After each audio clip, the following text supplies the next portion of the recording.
Welcome back to another episode of Light Beer, Dark Money. I'm Sean Noble. And I am Chris Clements. And we are honored today to have in our midst the great Jim Ellis. The great. Thanks for being here. Honored and great are usually terms that are not The associated immortal. with me. we are just peasants. Yeah.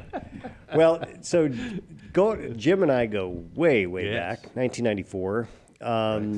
And so we'll just kick this off with the story since we've already Sure. gone there.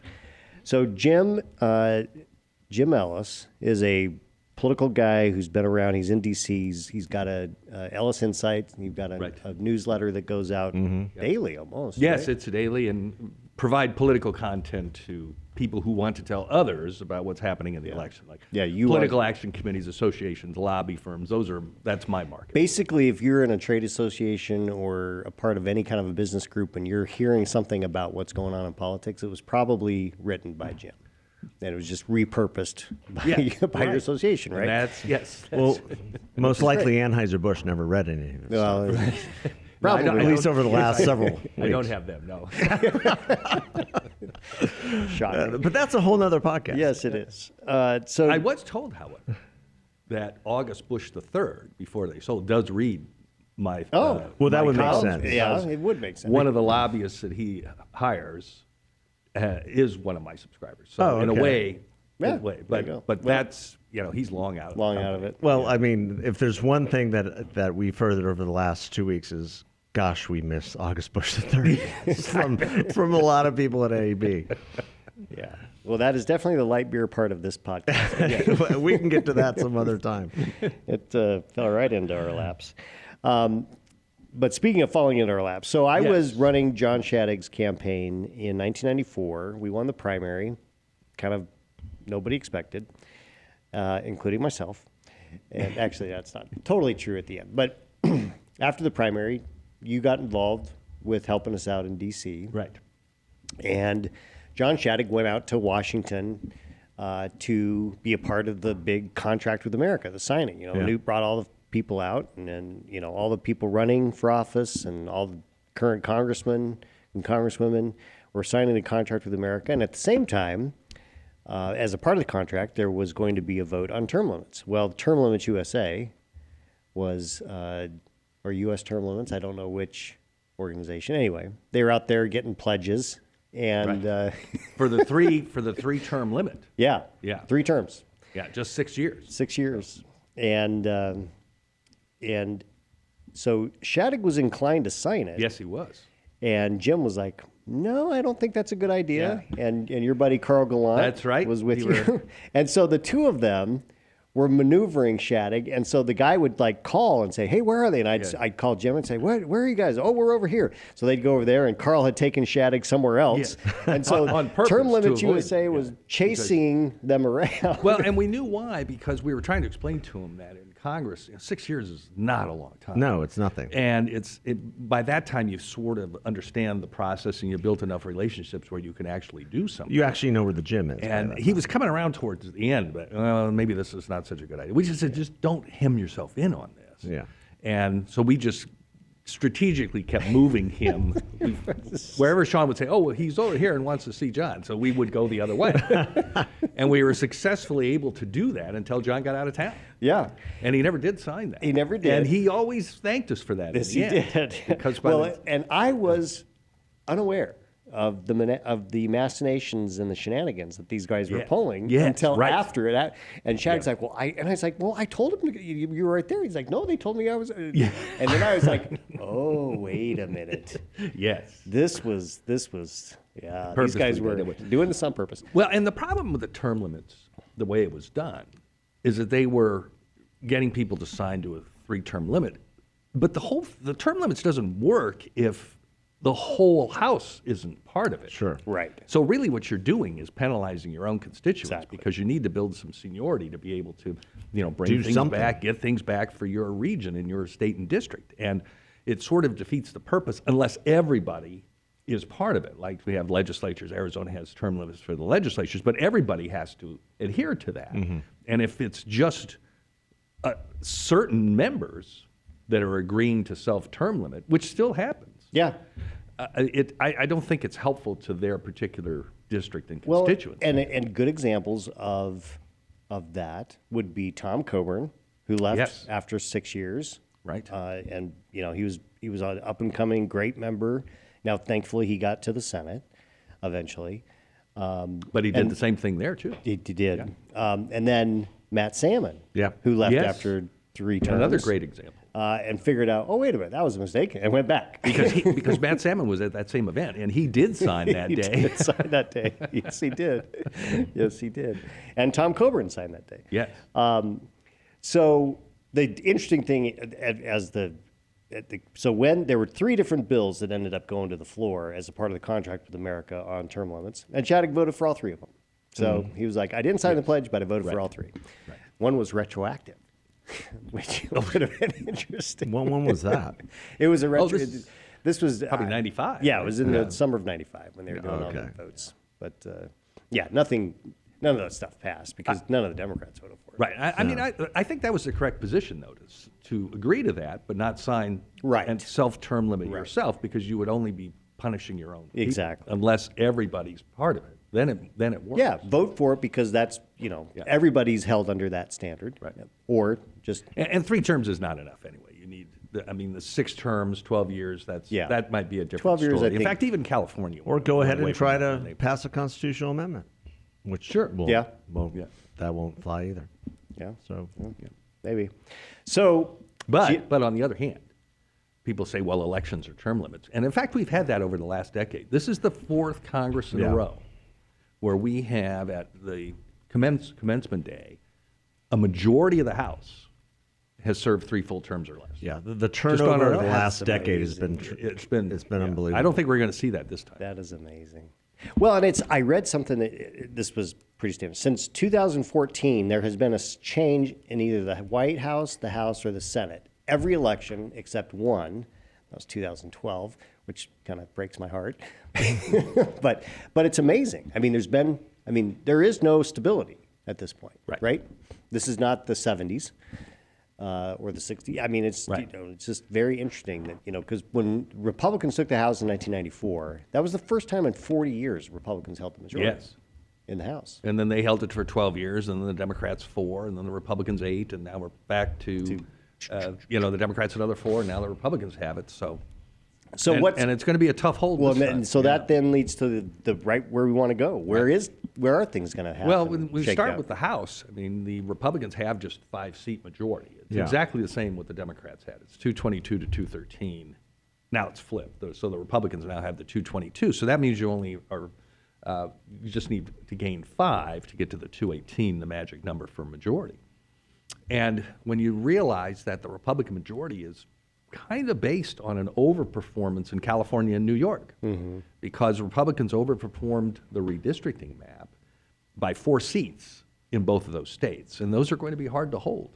And when you only have a 5, especially in a presidential margin, year, right? Yes, especially in a presidential year. Now, some of that now, North Carolina, they'll redraw those lines. They've had this ongoing battle in North Carolina for the whole decade. I was going to say it's been going on for they change the map every 2 years. And our friend, I know you know Richard Hudson. Our friend Richard Hudson, I think he's now the chair. Now he's now the chairman of the National Republican Congressional Committee, so he's going to have some say in how that North Carolina map gets redrawn. But I think he's represented every person in all of Central North Carolina at one point or another in the last 10 years, because his district by far gets moved more than anybody else's. So what they have in North Carolina, the governor has no veto on redistricting. And when I lived there years ago, the governor of North Carolina was the 50th most powerful governor in the country. Because the governor didn't sign or veto legislation. Wow. So when I said, well, what does the governor do? And they said, they present the budget and appointments.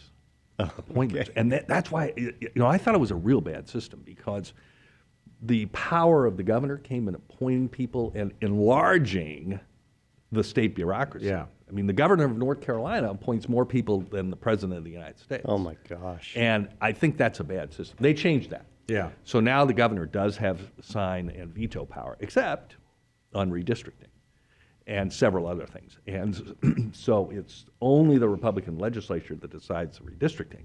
And the Democrat state Supreme Court kept throwing out their maps. Well, in the 2022 election, the Republicans now took over the majority on that state Supreme Court. So they can redraw that map because it's a court map, so the legislature can replace that at any time.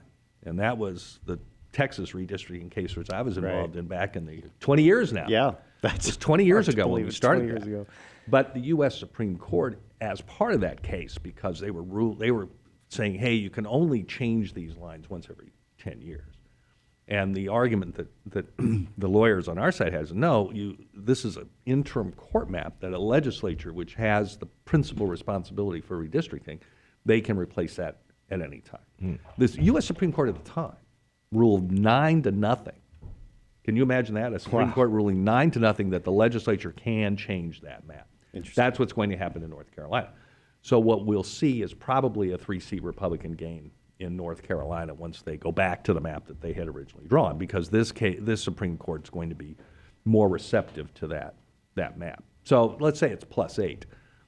Even so, that still the New York and California, those 8 seats that the Republicans won, they're all going to be tough to hold. Yeah, I mean, that doesn't mean they lose all of them, but that it's difficult. But the Santos seat is gone. Unless he gets beaten in the primary, which I think he will. Yeah. And well, in the Sean Patrick Mahoney seat, that's probably tough to hold. That'll be tough to hold. Although Mike Lawler there is a very good candidate, and he ran a race I thought that was excellent, and I was monitoring the races around the country, and it was a maze to me. And the polling showed this would work. What the Democrats did to Trump in 2018, and that was on the congressional races, they were saying use your midterm vote to send a message to Donald Trump. And that worked.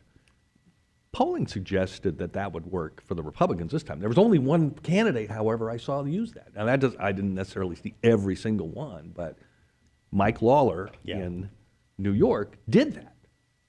Was talking about use your vote to send Biden a message. And he was running against the chairman of the Democratic Congressional Campaign Committee. So it was his job to get all the Democrats reelected, and about the only one he failed to do that with, it was himself. Right. Yeah, that was a big win. Yes. Well, it's the last time. So the last time a committee chairman has been defeated, I think, was when Hoekstra beat whoever was the NRCC chairman, Guy Vanderjagt, in the primary. Back in '92. Oh, yes, that was, yes. So, fascinating stuff. It is. It's very interesting, yes. So how would you, looking at Arizona, yes, how would you rate the chances here for Republicans to maintain, what are we, a 6-3 right now? 6-3. Yeah, and with 2 squeakers, really. Right. Schweikert and Ciscomani. Obviously, the Democrats are coming hard after both of those. Yeah. So we'll see. So there's going to be very competitive maps. Arizona and Ohio were interesting in 2022 because we did see some ticket splitting there. So as you all know, the Democrats did well at the statewide level here in Arizona, but the Republicans picked up 2 seats in the congressional delegation. In Ohio, the opposite happened. The Republicans won all the statewide races, but the Democrats picked up 2 seats in the congressional delegation. So we had to have some ticket splitting. Right.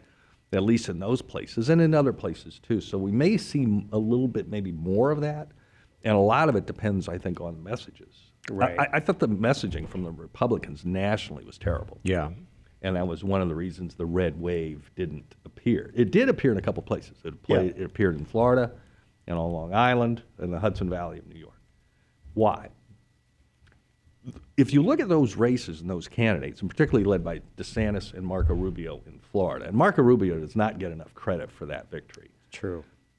They ran their race much differently than the national strategy. The national strategy was basically, we're not them. Yeah. Right. But those guys gave people a reason to vote. Vote for us, no matter we're not for or against anything. Yeah, we're just not them. We're just not them. They're awful, and we're not them. Yeah, that always works. It didn't work. No, it didn't work. Particularly in a redistricting. Right. Yeah, exactly. And that's why these absurd predictions of 40 to 50 seat gain in the House was never, ever going to happen because it was a redistricting year, and the districts stabilize at that point, and the incumbents always do well. Yeah. So we end up with a 98.1% retention factor of incumbents in the House. And in the Senate and governors, 56 senators and governors ran for re-election. 55 of them won. This is before an electorate that said they wanted change. Yeah. Right, I mean, the right track, wrong track exactly. was 70% wrong. Biden's numbers are terrible. Why did that happen? Well, the Republicans didn't give people enough reason to vote for them. Ron DeSantis did. Marco Rubio did. The governor in Georgia, Brian Kemp, he did. And I think Governor Sununu in New Hampshire. And Congressman Lawler. All of them I saw were the campaigns to me that stood out, where they did give people a reason to vote for them or a different reason to vote against the opponent. And so I think a lot of it was poor national strategy on the Republican standpoint. Yeah, well, I mean, you can't. What was the saying from the laws of the public policy process? You can't beat a plan with no plan. Yes, there was no plan. There was no plan. It was just vote for us because we're not them. We're not Right. them. Yeah. And So they need to obviously change that in the next election. Well, it's kind of the reverse. I mean, the old, and Jim, you have heard me say this 100 times, as has Chris, that the handbook, How to Win an Election. Stephen Shattuck from 1962. we actually should have a copy of that, like put it right right here. The- come the season. I mean, he says you have to give people reasons to vote for you and against your opponent. Yes. But first and foremost, it's for you. For you. It's not just against your opponent. That's right. So, right. Republicans haven't done that. And the other thing I think that the polling missed to a degree was how much of a driver the abortion issue was for the Democrats. Yeah. So it wasn't really picking that up. Yeah. But if you look at all the Democrat campaigns, it was a single issue campaign on abortion. That was it. That's all they talked about. There was one exception to that, I found. And that was Raphael Warnock and Senator Warnock in Georgia, who I thought ran a flawless campaign. But he had more money than anybody else. Yeah. And what he was doing, Well, he mentioned abortion, but he didn't concentrate on it. And yet, but he was going against a flawed candidate. And that flawed candidate took him to a runoff. Yeah. Yeah. So I mean, it wasn't that. I mean, but But just think if we had a good candidate running against him. Well, they probably would have won because they won every other. Republicans won every other statewide. Exactly. race. And the fact that Warnock, I thought, ran the best campaign on the Democratic side. And what he did is he went into the local markets, and there are a lot of local TV markets in Georgia, and he went into every one of them and had local business people with him. And those people talking about thanking him for all they're doing for him. And they were really good, upbeat ads, but localized. Well, you know who did that? Where's Mark Kelly? He did that with a lot of people here. He did that too? Same Yeah. thing. Well, And he had so much He money was as running well. down Yeah. ads down in Tucson with my friend Frank Naughton of Naughton's Plumbing. Yeah. Talking about what it's- how Senator Kelly got all this money for him from the government. Right. I was like, what is this? Yeah. But it worked. It works. It works. And then I saw Kelly's ads talk about how he stood up to Biden. When did he ever stand up to He Biden? never. When did he ever stand up to Biden? Maybe in that And- commercial. and Was if that the you've only time noticed- he That was did the that? only time. And if you've noticed, he's disappeared. Yes. He's nowhere to be found. Oh, no, his brother. His brother may run. What? In Texas. Is that Oh, right? really? Yes. No Against kidding. Ted Cruz. Yes. They're thinking about trying to recruit his brother, who was also in the astronaut program. Yeah, I didn't he know was. that either. Yeah. Yeah, I know his brother. Is he going to shave his mustache so that I know. I they didn't look see. exactly I just the read a same? story on it. I didn't see a picture of them. They Yeah, I are don't know. twins. Are they? Oh, are Yeah, they they're twins, twins. yeah. Really? They're Yeah. twins. Interesting. I think his brother's the smarter one. Yeah. To be honest with you. I just say think that's probably why he's not going to run. Well, against Ted Well, Cruz, we don't know. The thing is, we don't know that's whether probably a it's bad Mark idea. or Scott. Frankly, we don't know. It could be Mark in Texas and Scott's the one here. I'm pretty sure it's Texas. I only saw this. Well, they live in Texas. They live- I mean, because of because of Houston, Houston. yeah, Sure. Yeah. NASA. Well, Mark still lives in Texas, Yeah. which nobody pointed out I during the election. Right. He doesn't really live here. He lives in Texas. Where is he? Probably in Houston. Well, I think there's Well- been a history of that with Arizona senators, hasn't there? Well, let's not go there. That's an whole other podcast. Well, speaking of our Arizona senators, so Yes. so here we have a unique situation with this is- Kirsten Sinema. How do you're an outsider. So we all here in Arizona have our own thinking about this. Everyone's like, well, if this candidate goes, it's going to, what's your take kind of from the outside? So Sinema, I think, is very interesting. And it was clear that she thought she couldn't get renominated in the Democratic primary. And this stuff about them trying to get her to switch to the Republicans, that's never going to happen. No. So I think she's on the right track, actually, at the independent line. And if she the no labels. Now, is she going to try to get that ballot line? It would make sense, I would think. I would think so. Does. I mean, they're trying to get them thrown off the ballot, though. Right. The Democrats are, have sued. Yeah. But she would be a huge get for no label. Well, I mean, no sure labels would. has She raised sure a lot of money. would, They yes. have commitments, and they want to be relevant. And she is their best chance. Well, to be relevant, she's right? really what they're talking about trying Right. to have. Yeah. So it's actually a pretty good marriage, and then it reduces the number of signatures she needs to get on the ballot by Right. a huge number. Huge right? number. It's like 40,000 down to about 1,300. Isn't that right? Yeah. Yeah. So I would think that's a big thing for Now, her. the one caveat I'd say, if she does it as an independent, it does give her an extra 3 months to think about it, because she doesn't have to file till July if she's doing it on the As an independent line. Right. Yeah. Right. And she doesn't have to run a primary. People Right. say, well, she's not going to get the institutional money from a party, from the Democrats and the outside groups. I said, yeah, but she only has to run one election, too. She doesn't have to run a primary. Exactly. Where she definitely would she have could if be she raising stayed on money the all primary. the way through. Because clearly Gallega was going to run against her in the primary, so Right. she was going to have 2 elections. But if you had, people are saying, well, her numbers are pretty bad and she probably loses. I said, yeah, but if you go through her just among the people that like her on the polling, from the Democrats who like her, the Republicans who like her, and the independents who like her, you add that up, she's got enough. Yeah. Oh, Just with yeah. the people that like her. Yeah. In a 3-way. Not in a 2-way, Right. but in a 3-way where you'll probably only need to get to 37 because the vote's going to be pretty evenly split. Yes. Well, You know, and she could absolutely and as win. we've said on this podcast before, that politics is math. And one Yes, thing that it one thing that Kirsten has proven time and time again is that she can count. Yes. Yeah. And Chris, I'm And glad she you is said that. she is counting, and she knows who supports her. I'm glad you said that, because I've often said in the speeches I give, I said there's one thing, as long as I've been doing this, which is, well, I'll be almost 50 years in politics in some way, shape, or form. Since 1978 was my first campaign. The more I'm in it, the more I see people that are in politics. They don't look at the numbers, and they don't look at maps. And, No. you know, and you're exactly right. It's all about the numbers. Well, it's all and It politics. tells you the whole story. Exactly. It's a game of addition, not subtraction. Yes. And one of the reasons why we go around and around with people about this in the state, because they're firmly believing that the election was stolen from Carrie Lake. It's like, no, she just couldn't count. Well, And she ran a campaign of division. subtraction. Yeah. Yeah. And so when you have independents and moderate Republicans voting against you, or not voting at all, which Not voting at was all. absolutely the case, just voting down ballot but leaving that blank, you're going to lose. About 8,500 votes would have swung it. Yes. Yes. But I don't think Sinema. that's significant. I don't think Sinema makes that mistake. No. I think she's a No. very capable. No, she just gave a big politician. speech at the chamber last week and was well received. And those Yes. are her people, and they're going to be cutting her checks. Right. And she's not going to vote for higher taxes. She's not going to vote for a big regulatory state. She's going to toe the pro-business Arizona Yeah. line. And on social issues, she'll stay quiet on the most controversial ones. She'll support things. She'll vote for things, but you have to call her out on it to give it any life or any press. And what she did on the filibuster. I mean, the media was trying to give it to Joe Manchin, Right. but Sinema was really the key to that. Yeah.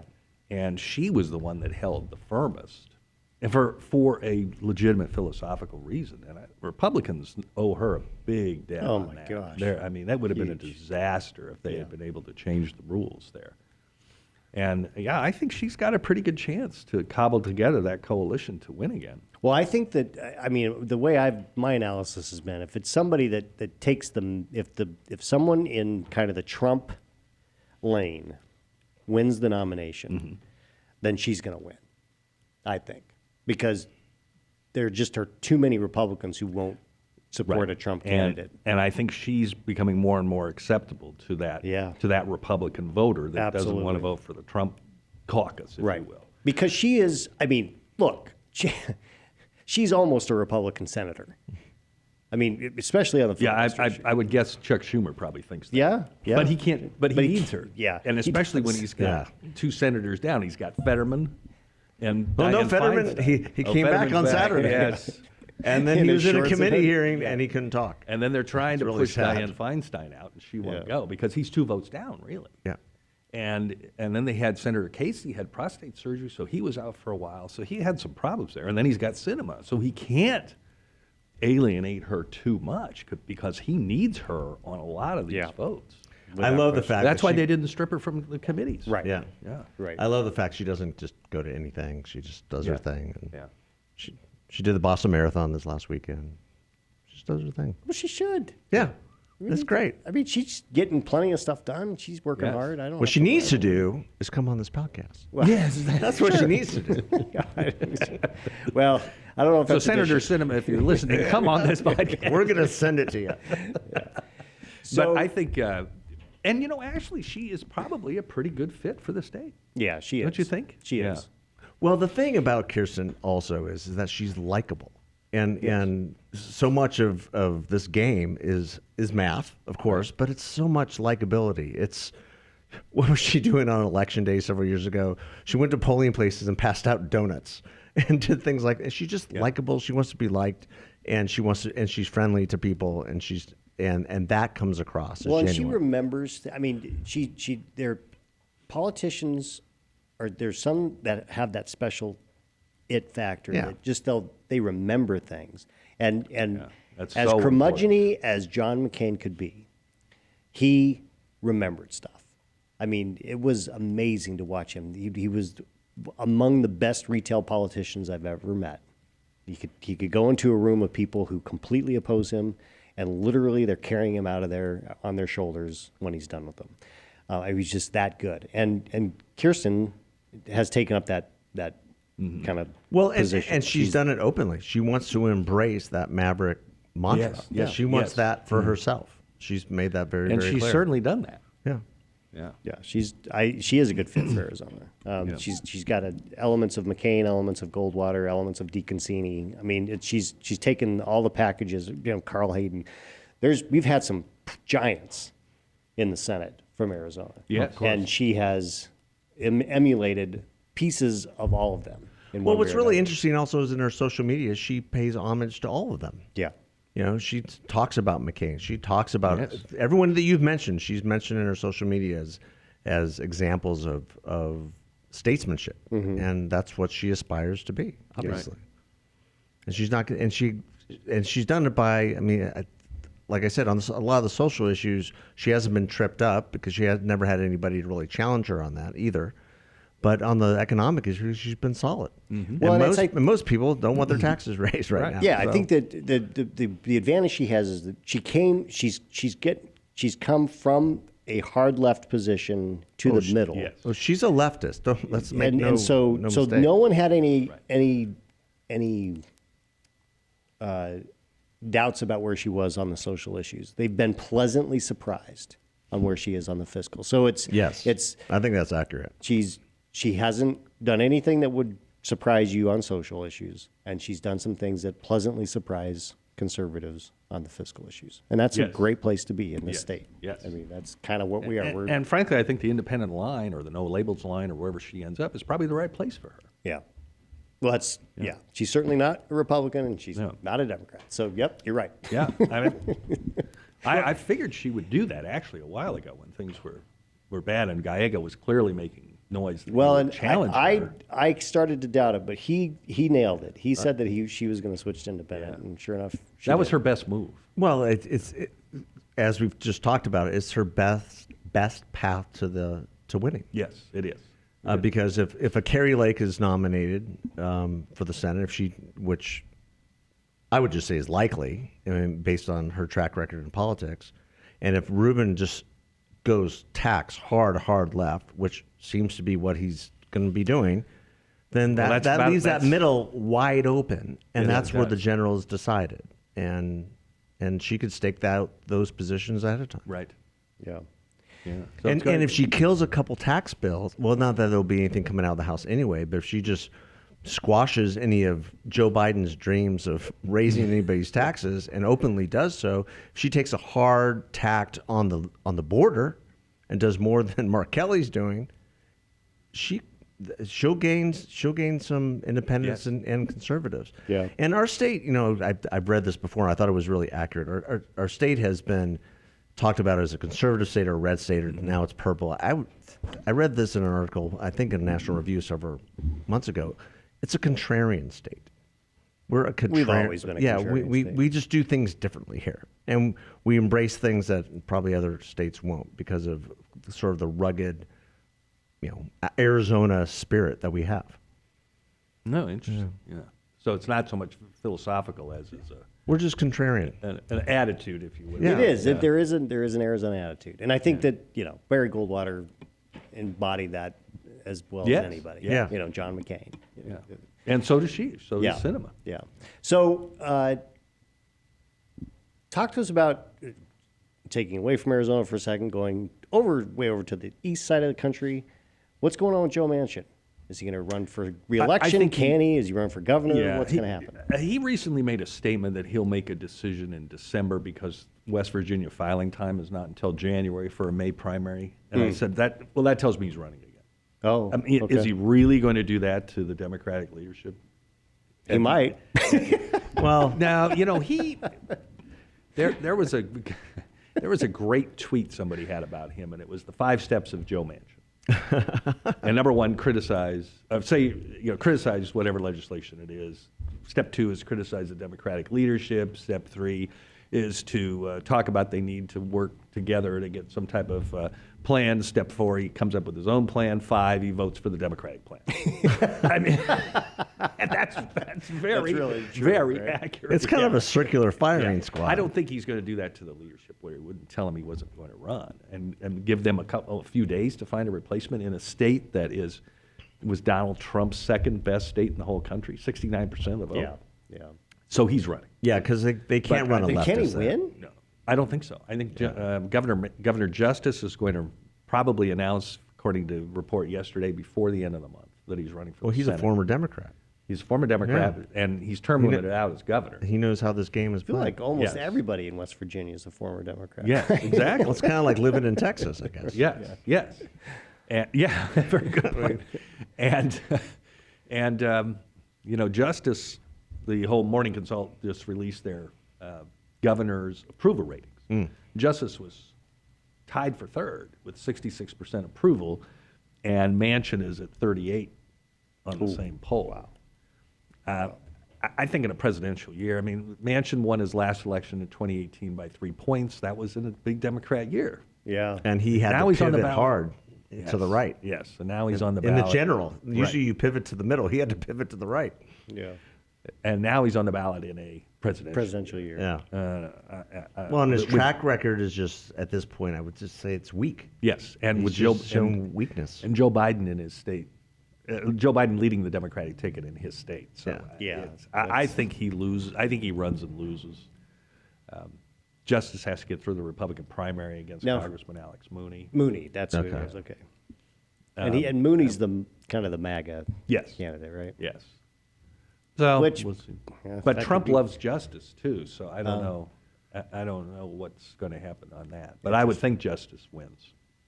Because he's just got, Yeah. he's been a successful governor. And he's the richest man in West Virginia.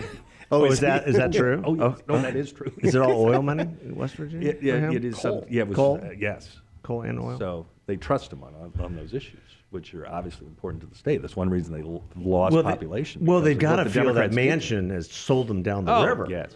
Yeah, on the IRA. Is that what it's called? The Inflation Reduction Act, Yeah. which Oh, was I'd say IRA, and which I is start thinking basically of the Green New Ireland. Deal. They have green. Yeah. Ireland. Right. Are we So gonna, I we're not going to talk about that, are we? No. But I think the three big Joe senators. Biden flubbing his I way mean, it through was Ireland. it was the Good Friday Accords. Accords that Yeah. we had that 25th anniversary. Is that what it is? Anniversary. Yeah. But anyway, the four big Senate races: Arizona, West Virginia, Ohio, with Sherrod Brown, the Democrat, they're running. That's not going to be easy for him, and Montana with John Tester. Yeah, Tester, man, that's the Think guy Tester we've been loses? trying to. Tester's really moved hard left, though. Yeah. I don't think he's going to be able to get away with "I'm your guy." You know me.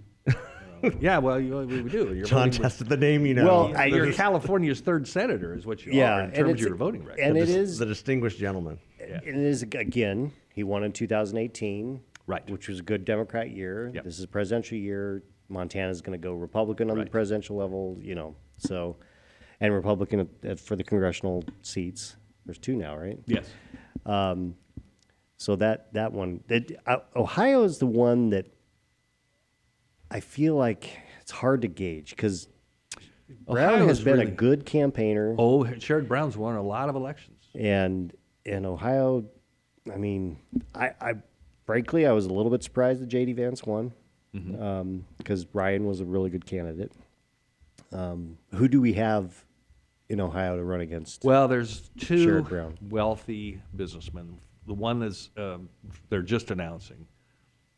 Matt Dolan is a state senator, very wealthy. In fact, he's a co-owner of or minority owner of the Cleveland Guardians baseball team. And he ran for the Senate in 2022 and finished actually a close third. He only missed second place by a point. He came on real strong at the end.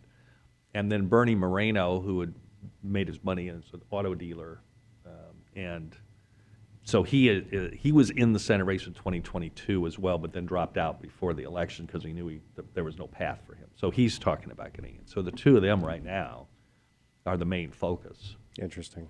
That might be the right type against Sherrod Brown. I mean, the one I'll give Sherrod Brown some credit. He doesn't lie. I mean, he tells you he's going to screw you, and He shows you the knife. Yeah, he pulls no punches. I give him credit for that. I mean, he's an honest guy, and we'll see. Yeah.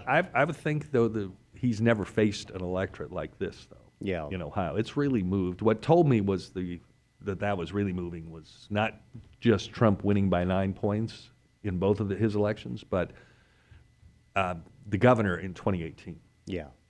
Mike DeWine, all polling showed he was going to lose by 3 or 4 points, and he ends up winning by 3 or 4 points in a bad year for the Republicans. Yeah. And so And then he wins in a huge landslide. huge 62, I think, percent. Yeah. So Sherrod Brown is looking at a different electorate than he ever has, and so I think that's going to matter in a presidential year. Yeah. And I think both these candidates are credible. I mean, it's a question of the primary. Dolan is much more moderate than Moreno. And it's a June primary, right? May. Oh, okay. May primary. So that gives them plenty of time to fix If whatever. they can get their act together. They did for J.D. Vance. Yeah. Yeah. And Interesting.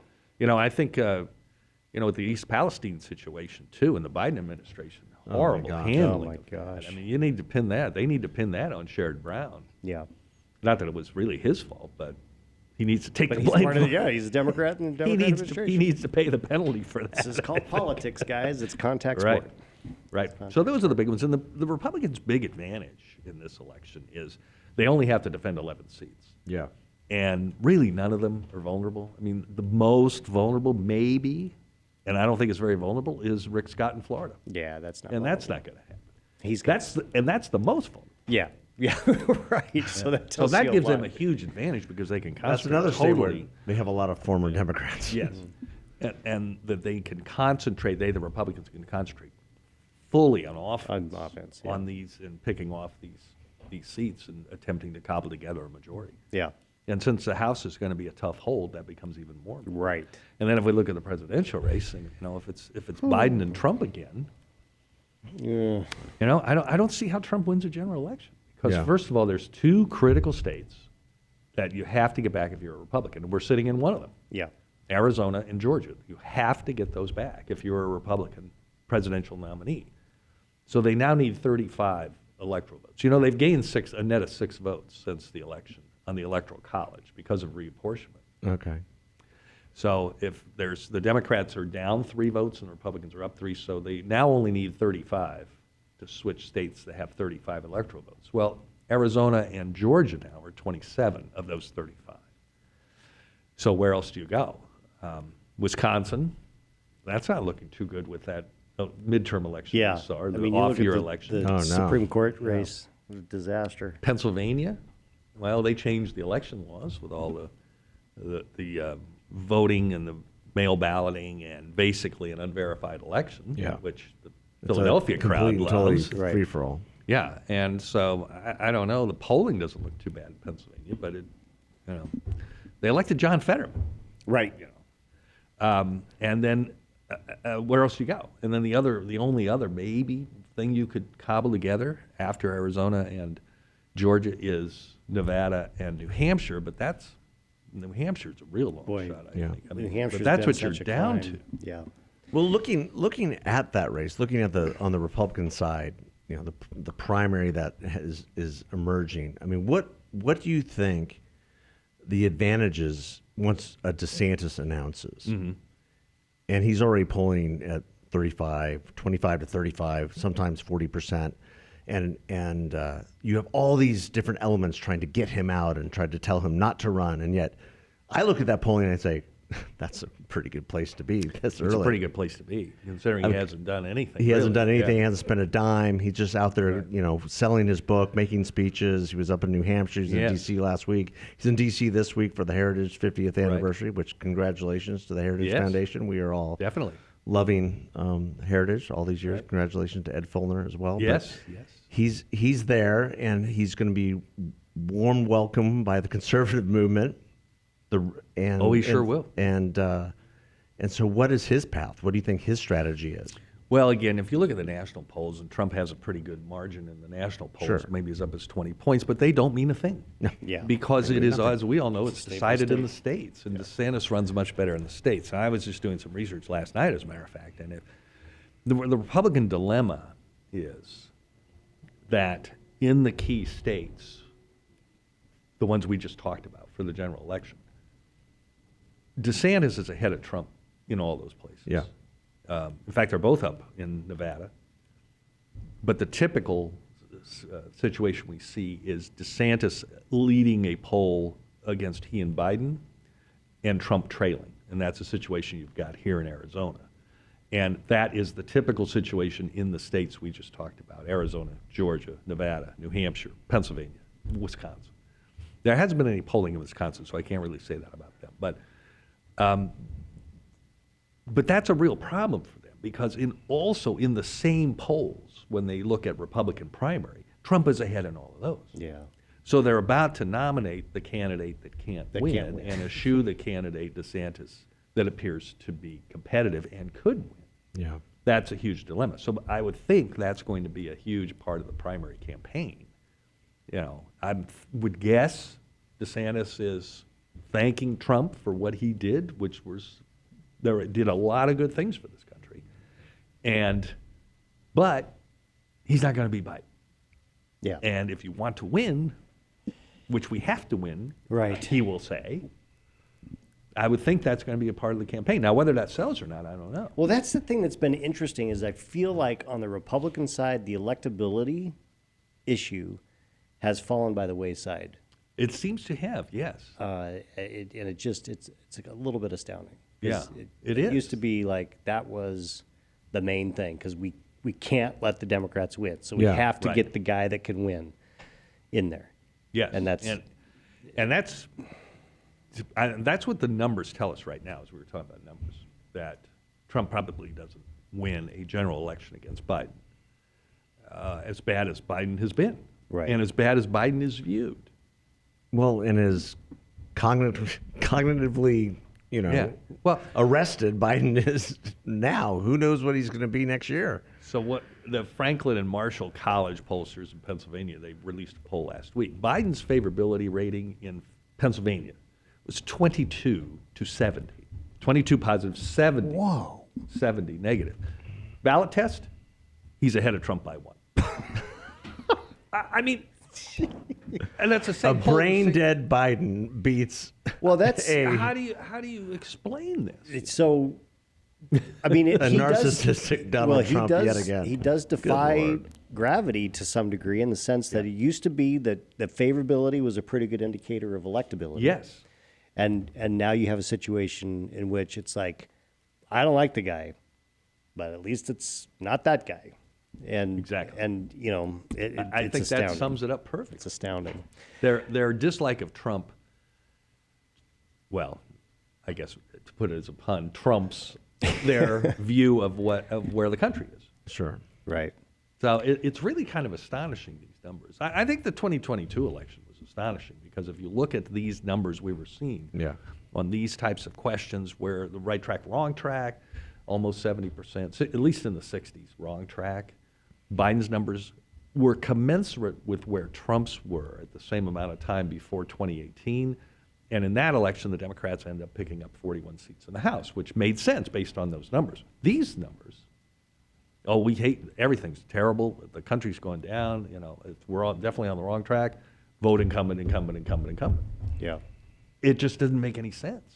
So we're, just like these polls on I'm sure you guys saw these polls on what people thought of this Trump indictment. Yeah. Like a substantial majority said they believe it's all political, and the same people say, "Yeah, I think they still ought to do it." Yeah, they still should do it. What? Right. Exactly. It's all political, but I'm glad they did it. I'm glad they do it. I'm glad they did it, and who cares about the law? Yeah. I mean, it does go to show that there's a lot of people who dislike Trump vigorously, Yes. but he has got a real core of people who will literally do anything. And as you know, Sean, better than anybody, that's what wins primaries. Yeah. And Yeah. Trump has proved that over and over with the people he endorses. And that seems to work everywhere except Georgia. It didn't work in Georgia. His record in Georgia was not very good in terms of the people he endorsed, but everybody else seemed to be almost a silver bullet when they got his endorsement. Yeah. I'm not sure how long this will handle. And, this legal situation, they're going to drag this on and on. Oh, yeah. And yes, he's gotten a positive blip out of it right now. I'm not sure that sustains over the course of time. Well, the weight of this, if there's another indictment, if there's another one, and then another one on top of that. I mean, I think it does muddy. I think the it waters does. a I little think bit. it does too. And we'll see how DeSantis plays that. Yeah. And Trump, I think, has made a very fundamental mistake so far in his campaign for the nomination, because really the only path I think DeSantis has is a one-on-one. Or if people think this is a race between Trump and DeSantis, I think he's got a chance to win that. Trump is helping him do that by the constant attacks on DeSantis and making, obviously, Trump thinks it's a one-on-one, and that actually helps DeSantis. Oh, yeah. Because the crowded field is the thing that's going to elect Trump, Right. just like it did in 2016. Right. And he's going to win on the field. Yes. I inadvertently, thought he right? got that when Nikki Haley announced. Because did you all notice his response to that? I did. Donald Trump's, which it was very out of character. Because this is someone who he appointed. Yeah. So this would be disloyal. This would be somebody she's the worst person in the world. Oh, no. No, it was the opposite. He welcomed her into the race. He said this is a good thing for the country that we have these types of races. And I said, well, he understands that she being in the race helps good for him. Yeah. Right. Yeah. And but then he went on the jihad against DeSantis and continues that. So if he Well, would and keep his that's- mouth shut about DeSantis, he'd be in a lot better shape. Well, it's backfiring in everything that you're looking at. Yes. I mean, every poll. Yeah. But even the hardcore Trump people don't like it because they have a like. They like what DeSantis has done, especially on the social issues in Florida. Right. Because they know instinctively he's not a rhino. No. And he's not, so it's like, wait a minute. Wait a second. Why is he saying that? Yeah. So Jim, we're gonna have to have you back. Like I'm thinking, in a year. Okay, Because sure. a lot of time will have passed. We're still well ahead of the election, but man, it's gonna be. As long as we do still it gotta live. have you back Yeah, next no, spring. you have to come here. As long as we do it live because and here, Yes. because I'm always looking for an excuse to Well, come to the West. Anytime. Yeah. Anytime. We will have you on. Yeah, we'll do it in the spring because we'll be right in the heat of it. It'll be fun. Yes. Yeah. Maybe, let's see, when is Iowa? Is February early February? 5th. February 5th. And then, so Arizona, you have the standalone primary for president. Yeah. Right? So is that Super Tuesday? No. You I go don't later know than when. that. I think we're later than Because that. it's not obviously till the August think- primary because Right. I think convention's it's before that. usually in April or May. Okay. Because Super Tuesday's March, right? Yes. March, like 5th. mid-March. Yeah. Yes. I think we're in April. I may have Yes, changed. that'd be great too, because this will be an extremely important state in Yeah. what happens, and we're certainly going to see an unfolding of where we are. But I don't know if. And let me ask this as we close. I know we're getting close to closing, but I got a little bit of pushback in this panel I ran yesterday at the American Association of Political Consultants. I was moderating the polling panel, and I'm of the opinion, and I got pushback on this yesterday, that if it's Trump and Biden again, and we had a record turnout in 2020. 158 million people voted. I think the turnout will be lower if it's Trump and Biden. And I got, no. If it's lower, that works in Trump's favor. I think it does. But do you agree with that? I do. Yeah, because I think there's just a lot of people that say, no, they're tired of it. I'm tired of, I don't want this. Nobody again. wants either. Or there'll be a lot of no votes. I mean, just leave blank. I'm not voting for either one of them. I'm not voting for either one of them. Yeah. Well, and I think I've said this to you before. So in 2016, record-breaking, unbelievable, never happened in Arizona before, 90,000 people that cast a ballot that left the president blank. And it left it blank, not the write-ins. That was literally left it blank. Just went up, but we're in the polling booth and went on to other races. Right, 90,000. Then 2020, it was 60,000. So still way, way, way higher than it. So it'll be interesting to see what that number looks like. Yes.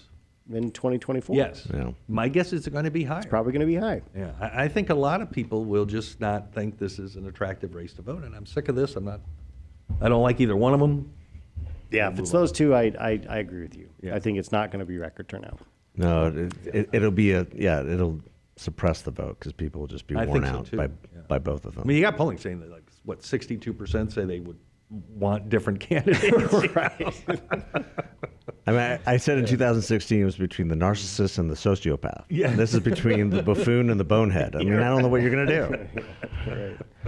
Well, Jim, thank you for taking the time. It was my pleasure. Thank you guys for having me. Yeah, no, this is fun. Where can people find you? At ellisinsight.com. Okay, perfect. And if you aren't subscribed... And it's Insight. Not Insights. Insight. Yeah, Insight.com. Ellisinsight.com. If you aren't subscribed... I only have one. You have one insight. Get subscribed because it'll keep you educated on the political landscape every day. We appreciate it. Thank you. All right. Thank you very much. Yeah, thank you. Thanks for being here. Thanks, God bless. everybody. Thanks for listening. Take care.